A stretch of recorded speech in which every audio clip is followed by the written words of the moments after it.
Part number 30। पेशकश मीरे कारवान।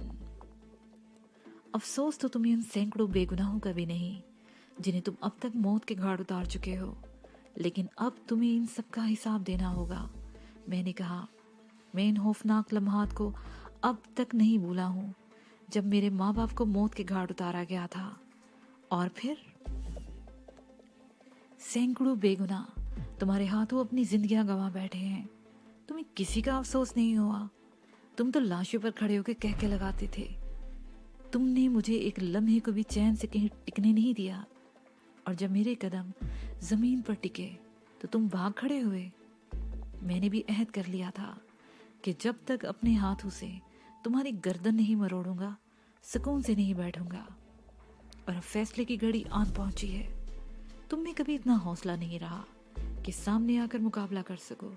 तुमने हमेशा भागने में ही अपनी आफियत समझी, लेकिन आज मैं तुम्हें भागने का मौका नहीं दूंगा। ना तो पत्थरों को पूजने वाले लोग तुम्हारी हिफाजत कर सकेंगे, और ना ही ये पहाड़ तुम्हें पनाह दे सकेंगे। मैं भी तुम्हें कोई ऐसा मौका नहीं दूंगा। दारा ने भी बैसाखी वाला पैर जमीन पर टिकाते हुए कहा, आज ये किस्सा हमेशा के लिए खत्म हो जाएगा। उसने पिस्तौल वाले हाथ आगे निकाल लिया। ठाकर ने मेरी तरफ देखा और फिर नीरू की तरफ देखने लगा, जिसने हम सबको पिस्तौल की जद पर ले रहा था। मैंने नजरें दारा के पिस्तौल वाले हाथ पर जमा दी। उस वक्त दारा से निपटने के लिए मैंने अपने अंदर की पुरस्कार कुव्वत से काम लेने का फैसला कर लिया। मुझे पेट में नाव के करीब गिरहें सी पड़ते हुए महसूस हुई, और फिर मुझे यूं लगा जैसे मेरे अंदर कोई चीज ऊपर को उठ रही हो। मेरी आंखें सुलगने लगीं। आंखों के हलकों में तपिश मैं साफ तौर पर महसूस कर रहा था। मेरी नजरें दारा के पिस्तौल वाले हाथ पर मरकूज थीं। दारा का हाथ पूरी तरह आगे को निकला हुआ था, फिर इसका बाजू आहिस्ता आहिस्ता पीछे को मुड़ने लगा। मैंने एक लम्हे के लिए उसके चेहरे की तरफ देखा। उसके चेहरे पर खौफ और आंखों में अजीब सी वहशत नजर आई। उस एक लम्हे से फायदा उठाकर उसने हाथ फिर आगे कर लिया। उसकी उंगली ट्रिगर पर थी, और फिर वो उंगली आहिस्ता आहिस्ता हरकत करते हुए ट्रिगर से हट गई, और अब उसके साथ ही उसकी मुट्ठी भी आहिस्ता आहिस्ता खुलती चली गई। अब पिस्तौल उसकी हथेली पर रखा हुआ था। दूसरे ही लम्हे उसके हाथ को झटका लगा और पिस्तौल नीचे गिर गया। पंडित प्रज्ञाराज और नेहरू ने भी हैरत से ये तमाशा देखा। दारा ने मुझे मौत के घाट उतारने के लिए पिस्तौल मुझ पर ताना था, लेकिन पिस्तौल उसके हाथ से गिर गया। नेहरू के चेहरे पर तो हवाइयां से उड़ने लगी थी। मैंने हिंदू पंडितों और पुजारियों के बारे में बहुत सुना था कि वो पुरस्कार कुव्वतें हासिल करने के लिए जाप करते रहते हैं। नेहरू शायद ये समझता था कि मैं भी कुछ ऐसी ही कुव्वतों का मालिक हूँ। उसकी हैरत और वहशत से फायदा ठाकुर ने उठाया। ठाकुर ने बड़ी फुर्ती का मुजाहरा करते हुए नीरू के पिस्तौल वाले हाथ पर ठोकर मार दी। पिस्तौल नीरू के हाथ से छूटकर दूर जा गिरा। वो खुद भी उछलकर पीछे हटा था। ठाकुर ने उस पर छलांग लगा दी और उसे धकेलते हुए दूर ले गया। दारा जैसे एकदम होश में आ गया। उसने बैसाखी से मुझ पर हमला कर दिया। मैंने बैसाखी का वार कलाई पर रोका और दूसरे हाथ से बैसाखी को गिरफ्त में लेकर जोरदार झटका दिया। दारा भी बैसाखी के साथ आगे की तरफ खिंच आया। मैंने झटका देकर बैसाखी को छोड़ दिया तो दारा मुंह के बल जमीन पर गिरा, लेकिन उसके संभलने में भी हैरत अंगेज फुर्ती थी। दारा ने उठकर एक बार फिर बैसाखी से हमला कर दिया। इस मर्तबा भी मैंने वार हाथों पर रोका। हम दोनों में बैसाखी के लिए कुव्वत आजमाई होने लगी। दारा ने मेरी टांग पर ठोकर मार दी। मैं लड़खड़ा कर नीचे गिरा। बैसाखी भी मेरे हाथ से छूट गई थी। दारा ने मौके से फायदा उठाते हुए कुल्हाड़े की तरह बैसाखी को सर के ऊपर से उठाकर हमला कर दिया। मैं तेजी से लौट लगाकर एक तरफ हट गया। दारा एक टांग पर उछल उछल कर हमले करता रहा और मैं फर्श पर लौट लगाता हुआ उसके हमलों से बचने की कोशिश करता रहा। और बिलाहिर मुझे मौका मिल गया। मैंने बैसाखी को पकड़कर जोरदार झटका दिया। दारा अपना तवाज़न बरकरार नहीं रख सका और मेरे ऊपर से होते हुए मुंह के बल गिर पड़ा। मैं लौट लगाकर उठ गया और दारा को ठोकरों पर रख लिया, लेकिन दारा ऐसा नहीं था कि देर तक मार खा सकता। उसने मेरा पैर पकड़कर गिराने की कोशिश की। मैं तो नहीं, अलबत्ता दारा को उठने का मौका मिल गया। दारा मेरे सामने एकदम तन कर खड़ा हो गया। उसका मफलूज पैर भी जमीन पर टिका हुआ था। इस वक्त उसे देखकर लगता था जैसे उसकी टांग में कोई नुक्स ना हो और वो पूरी तरह फार्म में नजर आ रहा था। उसकी आंखों से शोले बरसते हुए महसूस हो रहे थे। उसे अचानक ही लिबास के अंदर हाथ डालकर हंजर निकाल लिया। तुम्हारी मौत ही तुम्हें यहाँ ले आई है। उसके हलक से भेड़िए जैसी गर्राहट निकली। अब तुम्हारी कोई शक्ति तुम्हारे काम नहीं आएगी। तुम्हारी मौत तुम्हारे बाप से भी ज्यादा खौफनाक होगी। बाप के नाम पर मुझे यूं लगा जिसे मेरे दिल पर घोंसा लगा हो।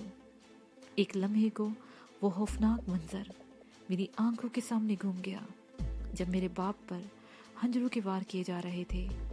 दारा ने हंजर से हमला कर दिया। मैंने इसकी कलाई पकड़ ली और फिर हंजर के लिए हम में खींचतानी होने लगी। दारा ने एक बार फिर वही हरबा इस्तेमाल करने की कोशिश की थी। उसने पैर की ठोकर मेरी पंडली पर लगी थी, लेकिन मैं संभल गया था। उसने एक हाथ से दारा की, मैंने एक हाथ से दारा की हंजर वाली कलाई थामे रखी और दूसरे हाथ से उसकी बगल के नीचे जोरदार घूंसा रसीद कर दिया। दारा तकरीबन 1 फुट ऊपर उछला था। उसके पैर जैसे ही जमीन पर टिके, मैंने उसे अड़ंगा देकर फिर से गिरा दिया। हंजर अब भी दारा के हाथ में था। हम दोनों एक दूसरे को जमीन पर रगीदने लगे। दूसरी तरफ भी घमसान का रन पड़ा हुआ था। ठाकुर और नीरो लड़ते हुए मंदिर से बाहर चले गए थे। उनकी गुर्राहटें और उठा पटक की आवाजें यहाँ तक सुनाई दे रही थी। पंडित प्रज्ञाराज जानकी और चित्रा को रगीद रहा था। उसमें गैंडे की तरह ताकत भरी हुई थी। वो तो 3 आदमियों के बस का नहीं था और इस वक्त तो उसके मुकाबले पर 2 औरतें थी। चित्रा तो लड़ाई बड़ाई वाली औरत नहीं थी। बेटी और पति के कत्ल का इंतकाम उसे भड़काए हुए था। और जानकी, उसे तो मार्शल आर्ट में हासी महारत हासिल थी, लेकिन उसे कोई वार करने का मौका नहीं मिल रहा था। कभी वो दोनों प्रज्ञाराज से लिपट जाती और कभी प्रज्ञाराज उन पर घोंसे और ठोकरें बरसाने लगता। इस मार धाड़ में चित्रा की कमीज फट गई थी, लेकिन शायद उसे इसकी परवाह नहीं थी। दारा ने इस वक्त मुझे अपने नीचे दबोच लिया था। उसका एक हाथ अब भी मेरी गिरफ्त में था। उसने हंजर से मेरे सीने पर वार करने की कोशिश की, लेकिन मैंने दूसरे हाथ से उसका वार रोक लिया और उसके साथ ही उसे ऊपर से धकेल दिया। उसी लम्हे मेरी नजर प्रज्ञाराज की तरफ पड़ी। चित्रा प्रीतम अपना सर दोनों हाथों में पकड़े जमीन पर लौट रही थी और जानकी भी पुश के बल पड़ी हुई थी। और पंडित प्रज्ञाराज त्रिशूल को दोनों हाथ में पकड़े उस पर हमला करने के लिए पल तोल रहा था। प्रज्ञाराज अरना भैंसे की तरफ फुंकारते हुए जानकी पर हमलावर हुआ। मैं पूरी कुव्वत से अपनी जगह से उछला और त्रिशूल और जानकी के सीने के बीच में चंद इंच का फासला रह गया था कि मैं प्रज्ञाराज से टकरा गया और उसे लेते हुए दूसरी तरफ जा गिरा। अगर एक लम्हे की भी ताहीर हो जाती तो त्रिशूल जानकी के सीने में पेवस्त हो चुका था। मैं उठकर प्रज्ञाराज की तरफ लपका, लेकिन उसी लम्हे दारा ने मेरे ऊपर छलांग लगा दी। दारा मुझे रकीदते हुए दूर तक ले गया। हम दोनों एक दूसरे से गुत्थम गुत्था थे। दारा मेरे नीचे दबा हुआ था। मैं उसकी गर्दन को गिरफ्त में लेने की कोशिश कर रहा था कि चित्रा की चीख सुनकर मैं चौंक गया। मैंने गर्दन घुमाकर उसकी तरफ देखा तो कांप उठा। पंडित प्रज्ञाराज का त्रिशूल उसके सीने में पेवस्त था। प्रज्ञाराज ने त्रिशूल एक झटके से बाहर खींचा तो चित्रा के सीने से खून की 3 धारें बह निकली। वो लड़खड़ा कर पुश के बल गिर गई। प्रज्ञाराज ने एक और मर्तबा त्रिशूल, इस मर्तबा भी दस्ते तक चित्रा के सीने में बेबस कर दिया। चित्रा के मुंह से निकलने वाली चीख पहले से भी ज्यादा खौफनाक थी। मैंने दारा को छोड़कर पंडित पर हमला करने की कोशिश की, मगर दारा ने मेरी टांग पकड़ ली और मैं लड़खड़ाकर उसके करीब ही गिर गया। दारा जोम की तरह मुझसे लिपट गया। चित्रा प्रीतम ने त्रिशूल के दस्ते को दोनों हाथों से पकड़ रखा था और प्रज्ञाराज दस्ते को जोर जोर से झटके दे रहा था। मैं अपने आप को दारा से छुड़ाने की कोशिश करता रहा, मगर कामयाब नहीं हो सका। इसी दौरान मैं जानकी उठकर किसी परिंदे की तरह हवा में उड़ते हुए पंडित प्रज्ञाराज की तरफ लपकी। उसकी डबल फ्लाइंग किक प्रज्ञाराज के सीने पर लगी। वो कराहते हुए पीछे गिरा। त्रिशूल चित्रा के सीने में ही रह गया था। पंडित प्रज्ञाराज जल्दी से उठकर खड़ा हो गया। जानकी ने भी उठने में देर नहीं लगाई थी। वो एक बार फिर हवा में उछली। इस मर्तबा भी उसकी किक पंडित के सीने पर लगी। पंडित फिर बुलबुलाते हुए गिरा और ये फिर सिलसिला जारी रहा। पंडित प्रज्ञाराज जैसे ही उठता, जानकी की फ्लाइंग किक उसे दोबारा जमीन चाटने पर मजबूर कर देती। 5 ठोकरें खाकर पंडित प्रज्ञाराज निडाल हो चुका था। उसने आखिरी मर्तबा उठने की कोशिश की तो जानकी की किक उसके चेहरे पर पड़ी। वो एक बार फिर ढेर हो गया। उसकी नाक और मुंह से खून बह निकला था। मुसलसल 6 फ्लाइंग किक लगाने से जानकी भी हाँफ गई थी। मैं अपने आप को दारा की गिरफ्त से छुड़ाने की कोशिश करने लगा। कमबख्त जोंक की तरह मुझसे लिपट गया था। मैंने कोहनी से उसके सर पर जरबे लगाने लगा। इस दौरान मेरी नजर एक बार फिर चित्रा प्रीतम की तरफ उठ गई। उसने त्रिशूल के दस्ते से पकड़कर अपने सीने से खींच तो लिया था। उसके सीने पर कई जगहों से खून की धारें बह रही थी, लेकिन वो उठकर खड़ी हो गई और लड़खड़ाते हुए पंडित प्रज्ञाराज की तरफ बढ़ी। प्रज्ञाराज पुष्ट के बल पड़ा हाँफ रहा था। उसका एक हाथ मुंह पर था। चित्रा को अपने सामने देखकर उसकी आंखें खौफ और वहशत से फैल गईं। उसे दोनों हाथ उठा दिए। मुझे मत मारो, भगवान के लिए मुझे मत मारो, वो गिड़गिड़ाया। तुम्हें न मारो क्योंकि तुम भगवान के अवतार हो। चित्रा के हलक से घुर्राहट से निकली। उसके सीने से खून बह रहा था और कदम लड़खड़ा रहे थे। उसने त्रिशूल को दोनों हाथों में इस तरह पकड़ रखा था कि उसका रुख नीचे की तरफ था। तुमने जब मेरी फूल सी नाजुक बेटी का शरीर उधेड़ा था, मेरे बेगुनाह शौहर पर हंजर के वार किए थे, उस वक्त तुम्हें ख्याल नहीं आया था कि वो भी इंसान है? मैं तुम्हें जिंदा नहीं छोड़ूंगी प्रज्ञाराज। तुम इंसान नहीं शैतान हो और मैं तुम्हें जिंदा नहीं छोड़ूंगी। और फिर चित्रा प्रीतम ने चीखते हुए पूरी कुव्वत से वार किया। त्रिशूल दस्ते तक प्रज्ञाराज के पेट में उतर गया। प्रज्ञाराज की चीखों से मंदिर गूंज उठा। चित्रा ने त्रिशूल बाहर खींच लिया और एक और वार किया। फिर गोया उस पर जुनून तारी हो गया। वे त्रिशूल से प्रज्ञाराज पर पै दर पै वार करती रही।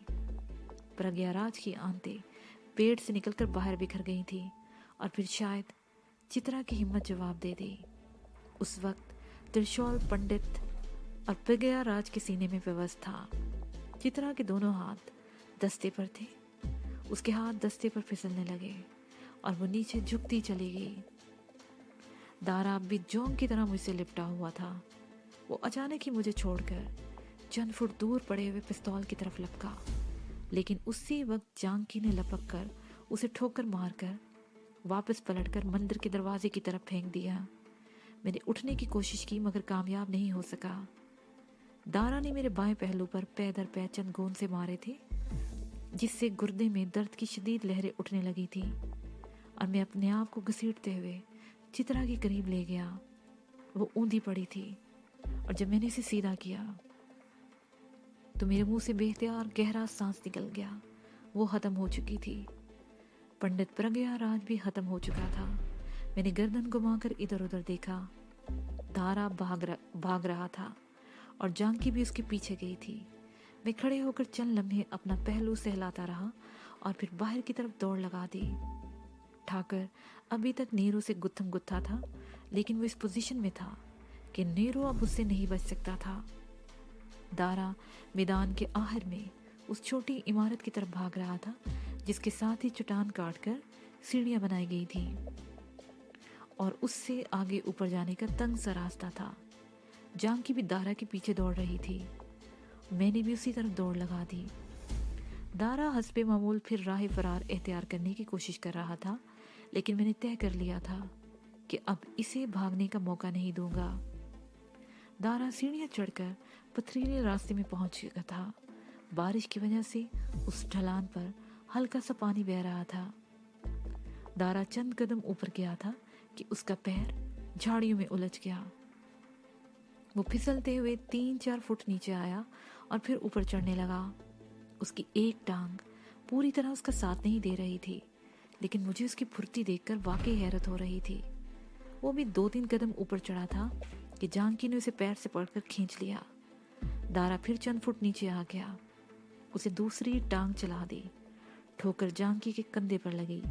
दारा का पैर उसके हाथ से छूट गया और जानकी ढलान पर लुढ़कते हुए पथरीली सीढ़ी पर आन गिरी। मैं जानकी के करीब से गुजरते हुए दारा के पीछे दौड़ा।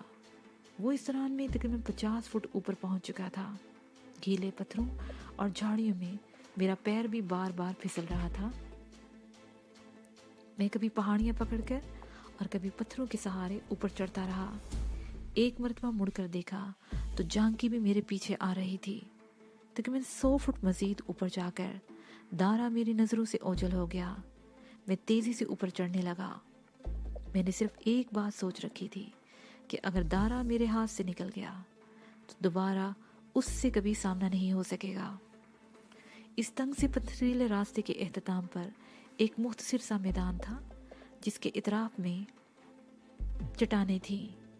तीसरी समत वो थी जहां से हम ऊपर आए थे और चौथी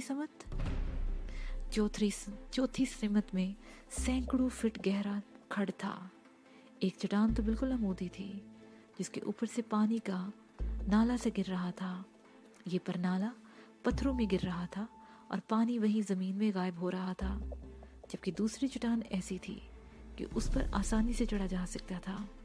उस चट्टान पर झाड़ियां भी थी और इक्का दुक्का ऊंचे दरख्त भी जो ऊपर तक चले गए थे, और दारा उसी चट्टान की तरफ दौड़ रहा था। मैं पूरी कुव्वत से दौड़ने लगा और उस पहाड़ी पर चंद गज ऊपर जाकर उसे पकड़ लिया। दारा की नीम मफलूज टांग मेरे हाथ में आ गई। मैं उसे नीचे खींचने लगा। वो दूसरी टांग से मुझे ठोकरें मारने की कोशिश करता रहा, लेकिन मैं अपना चेहरा उससे बचाता रहा। हम दोनों झाड़ियों में लुढ़कते हुए नीचे आ गए। दारा ने संभलते ही मुझे गिरफ्त में लेने की कोशिश की, लेकिन मैं बड़ी फुर्ती से अपने आप को बचा गया और उछलकर डबल साइड किक उसके पेट पर मार दी। वो चीखते हुए नीचे गिरा और वो जैसे ही संभला, मैं एक बार फिर अपनी जगह से उछलकर घूम गया। स्पिन किक उसकी पसलियों पर लगी। वो लड़खड़ा गया। उसके गिरने से पहले मैंने एक और साइड किक रसीद कर दी। दारा झाड़ियों में गिरा। मैंने उस पर छलांग लगा दी और उसे रगेदते हुए दूर तक ले गया। इस दौरान दारा को मौका मिल गया। उसने मुझे पैरों पर उठाकर दूर उछाल दिया। मेरे ख्याल में मेरे और दारा के बीच में बरसों से जारी लड़ाई के फैसला कुल लम्हात आन पहुंचे थे। मैं झाड़ियों में पुश के बल गिरा था। उठने की कोशिश करते हुए मैंने पतलून का पांचा उठाकर हंजर निकाल लिया। दारा उस वक्त मुझ पर हमला करने वाला था, लेकिन मेरे हाथ में हंजर देखकर रुक गया। उसके चेहरे पर एकदम खौफ के साए फैल गए। मैं आगे बढ़ा तो दारा आहिस्ता आहिस्ता पीछे हटने लगा। वो राह फरार तलाश कर रहा था। मैंने तेजी से आगे बढ़कर उस पर हमला कर दिया। उसे मेरा वार रोक लिया और बड़ी मजबूती से मेरी कलाई को गिरफ्त में ले लिया। मैंने दूसरे हाथ से उसकी कोहनी पर नीचे की तरफ जरब लगाई। उसने बिलबिलाकर मेरी कलाई छोड़ दी। वो भी संभल भी नहीं पाया था कि मैंने हंजर से वार कर दिया। दारा ने इस मर्तबा भी हमला रोकने की कोशिश की थी, मगर कामयाब नहीं हो सका। हंजर दस्ते तक उसके सीने में पेवस्त हो गया। दारा की चीख बड़ी खौफनाक थी। हंजर दस्ते तक उसके सीने में पेवस्त हो गया। दारा की चीख बड़ी ही खौफनाक थी। मैंने एक झटके से उसके सीने से हंजर खींच लिया। खून का फवारा उसके सीने से बह निकला। मैंने एक और वार किया और उसके सीने में एक और सुराख बना दिया। इस मर्तबा दारा अपने कदमों पर खड़ा नहीं रह सका था। वो लड़खड़ा कर पुश के बल झाड़ियों में गिरा। मैंने छलांग लगा दी और उसके सीने पर एक और वार कर दिया। फिर तो मुझ पर जुनून तारी हो गया। मैं दारा पर पै दर पै हंजर के वार करता रहा। मेरी आंखों के सामने मुख्तलिफ चेहरे घूमते रहे। मेरी माँ, मेरा बाप, मास्टर पुफांग और न जाने कौन कौन से मासूम और बेगुनाह लोग थे जो इस होनहार भेड़िए के हाथों मौत का शिकार हो चुके थे। मेरा हाथ मशीनी अंदाज में चल रहा था और फिर अचानक पीछे से किसी ने मेरा हाथ पकड़ लिया। मुझे एक झटका सा लगा।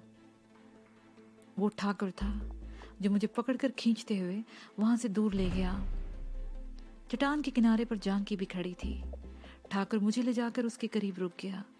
मैं जमीन पर बैठकर हाँफने लगा। मैं अपने आप में अजीब सी कैफियत महसूस कर रहा था। मेरा असली दुश्मन, मेरे माँ बाप का कातिल, आज मेरे हाथों अपने अंजाम को पहुंच चुका था। मेरी कसम पूरी हो गई थी।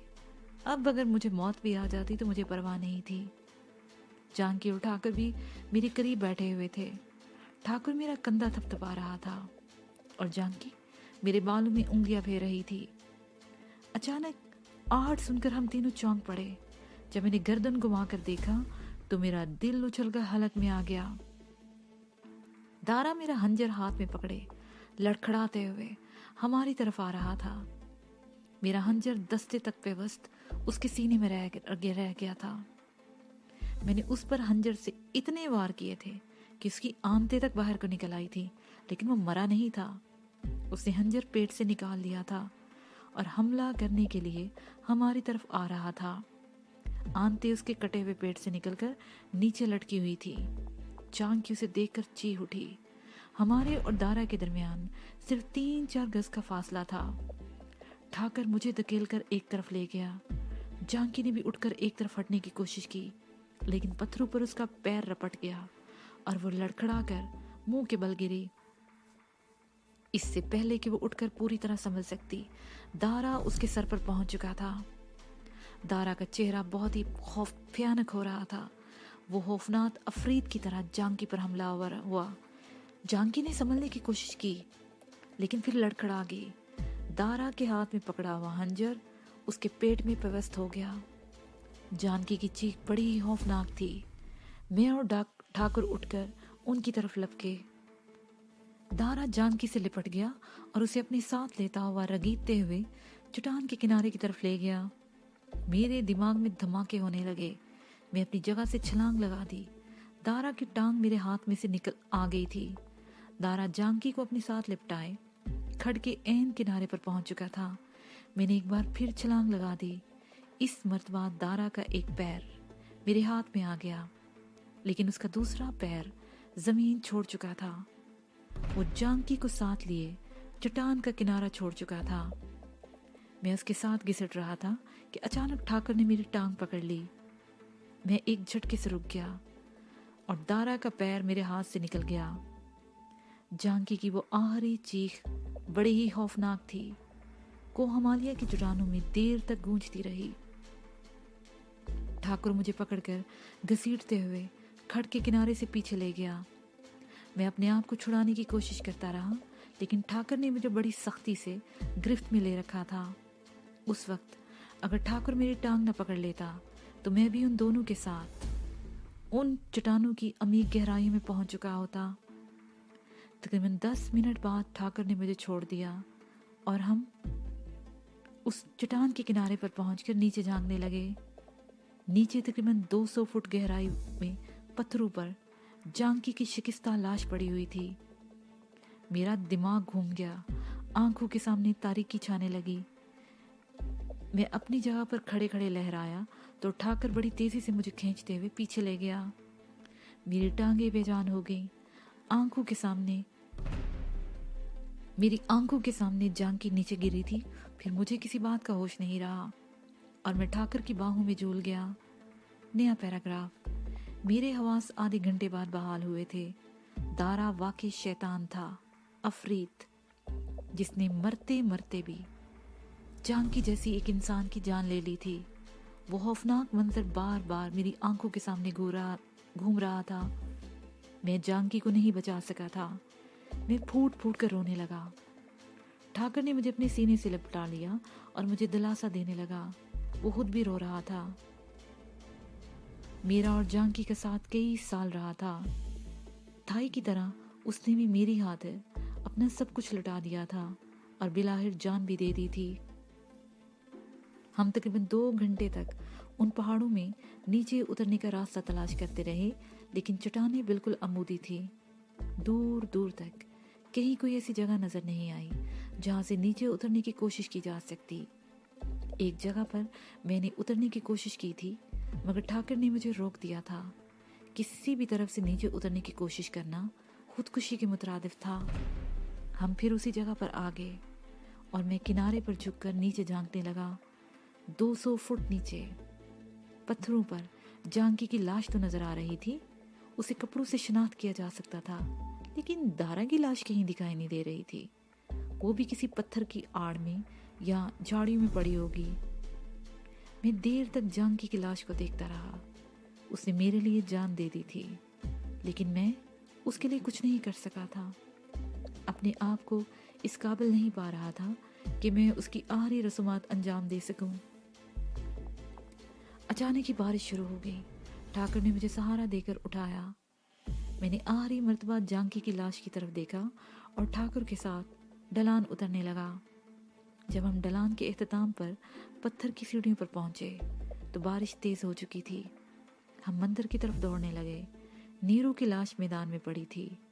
बारिश के पानी के साथ उसका खून मैदान में दूर तक बह रहा था। मंदिर में 2 और लाशें हमारी मुंतजिर थीं। पंडित प्रज्ञाराज के सीने में अब भी त्रिशूल पेवस्त था। उसके साथ ही चित्रा प्रीतम की लाश पड़ी हुई थी।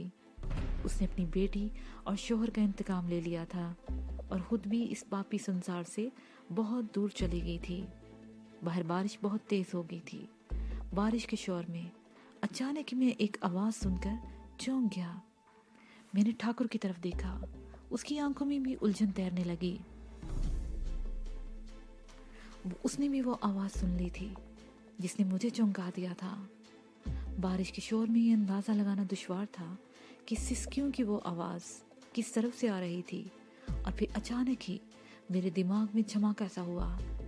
मुझे वो खूबसूरत लड़की याद आ गई जिसे हमने दारा वगैरह के साथ उस मंदिर में देखा था।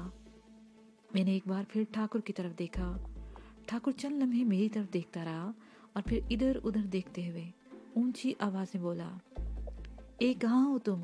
सामने आ जाओ, हम तुम्हें कुछ नहीं कहेंगे। ठाकुर कुछ देर मुतजस्सद निगाहों से इधर उधर देखता रहा, फिर दीवार के करीब एक चबूतरे की तरफ बढ़ने लगा जिस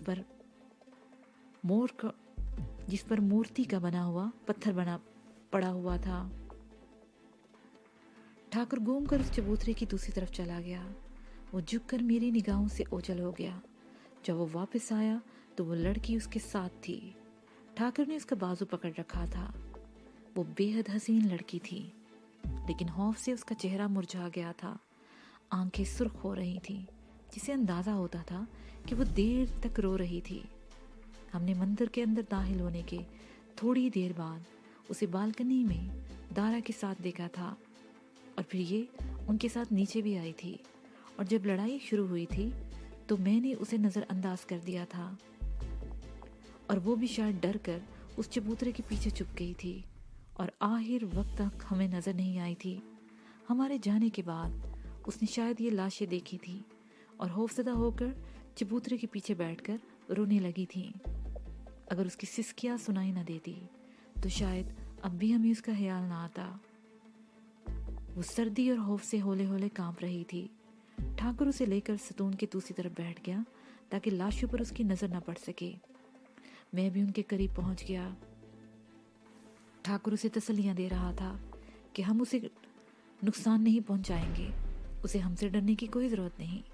तकरीबन आधे घंटे बाद वो लड़की अपनी इस कैफियत पर काबू पा सकी थी। हमने उसे वही सतून के करीब बैठे छोड़ दिया और चित्रा प्रीतम की लाश उठाकर एक कमरे में फर्श पर डाल दी और दरवाज़ा बंद कर दिया। यहाँ ना तो लकड़ियाँ थीं और न हमारे पास माचिस। कि हम उसकी चिता तैयार करके आखिरी रसूमात अदा कर सकते हैं। हमने उसकी लाश कमरे में डाल दी थी ताकि जानवरों की खुराक बनने से वो बची रहे। हम उस लड़की को लेकर मंदिर से बाहर आ गए। बारिश अब भी हो रही थी। हम दरवाजे के मेहराब में खड़े रहे। उस लड़की को सर्दी लग रही थी। वो दीवार के साथ टेक लगाकर बैठ गई। ठाकुर बरसती हुई बारिश को देख रहा था और मैं उससे बातें करने लगा। उसने बताया कि ऊपर की 2 मंजिलों में कमरे हैं और वो लोग पहली मंजिल के 2 कमरों में ठहरे हुए थे। उन लोगों ने हमें कमरे की खिड़की से देख लिया था और हमारा सामना करने के लिए तैयार हो गए थे। मेरे अंदाजे के मुताबिक उस वक्त 3 बज रहे थे। मजीद आधे घंटे बाद बारिश बंद हो गई। हमने कुछ देर इंतजार किया और बिलाहिर हम वापसी के लिए रवाना हो गए। हम मैदान से गुजरकर उस रास्ते की तरफ जा रहे थे जहां से आए थे, लेकिन लड़की ने हमें उस तरफ जाने से रोक दिया। हम लोग तो इसी तरफ से आए थे, ये हमारा ही रास्ता है। उसने एक तरफ इशारा किया। मैंने रास्ते के बारे में उससे 1-2 सवाल किए और फिर उसे इशारा करते हुए हम उसके पीछे पीछे चलने लगे। ये रास्ता काफ़ी कुशादा था। कई जगहों पर अगरचे काफ़ी तंग और खतरनाक मोड़ थे, लेकिन हमें ज़्यादा दुश्वारी पेश नहीं आई। 1-2 मकामात पर हमें चट्टानों पर भी चढ़ना पड़ा था। वो रास्ता अगरचे तवील भी था, लेकिन मजमूई तौर पर यह रास्ता उस रास्ते से कहीं बेहतर था जहां से हम इस मंदिर की तरफ आए थे। मेरा ख्याल था कि मंदिर की तरफ जाते हुए हम गलत रास्ते पर आए थे, जिससे ना सिर्फ हमें यहाँ से दुश्वारियाँ पेश आई थीं, बल्कि वक्त भी बहुत लगा था। ये रास्ता तवील होने के बावजूद हमने 3 घंटे में पहाड़ के दामन में पहुँच गए थे। दिन का उजाला शाम के अंधियारे की आगोश में सिमट गया था। नशेब में बिखरे हुए शहर की बत्तियाँ जगमगा रही थीं। आसमान पर अब भी गहरे बादल थे और किसी भी लम्हे मजीद बारिश हो सकती थी। इसके साथ ही ये पार्ट अपने इख्तिताम को पहुंचा।